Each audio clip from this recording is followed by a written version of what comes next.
Using no cutting and barely any sewing, I'm gonna turn this dress into this skirt. It even has pockets. Step 1. Gather the tools. You'll need a dress, some string or ribbon, needle and thread, and a mirror bigger than this one. First, I put the dress around my waist, a bit like a skirt. Then I twizzled it round so that the back was at the front because I wanted it to be a bit more high-waisted. But you can do whatever you like. Play around. I'm not the boss of you. I then sewed some of my fancy string onto the back, about a hand width apart. I didn't really measure it, I just kind of whacked it on, but it seemed to work out okay, so, follow your heart. While I was doing this, I was watching Horrible Histories on Netflix. Why not watch it yourself and acquire some historical knowledge?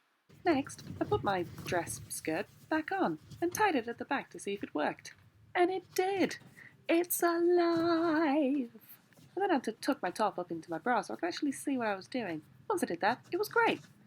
Next, tuck in those pesky sleeves. And voila! Pockets! At this point, I had an existential crisis about whether I should put a pleat in the front, so it does look a bit like I'm fiddling with my vegetables. But I'm not. I'm just having an existential crisis. But I decided to get on with it and do the next step. So from there, I turned the sleeves inside out and sewed close the armholes.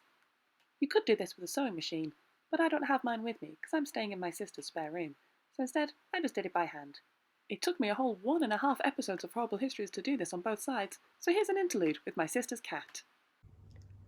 Sheldon. Hello. Yeah. And then as if by magic, I was done. I then put my skirt back on, smoothed out the pockets to make sure that they worked. And they do! Huzzah! Here, I had a second existential crisis about where to put the pleat in the front. I decided right there in the middle, so then sat down and whacked a couple of stitches in.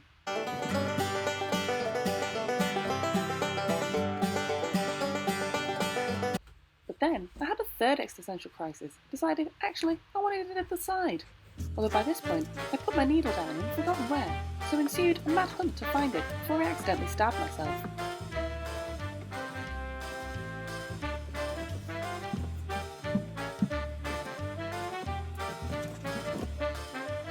Oop, found it. I then decided for definite where I was going to put the pleat, gathered up the fabric a little bit, and then stabbed it a couple of times.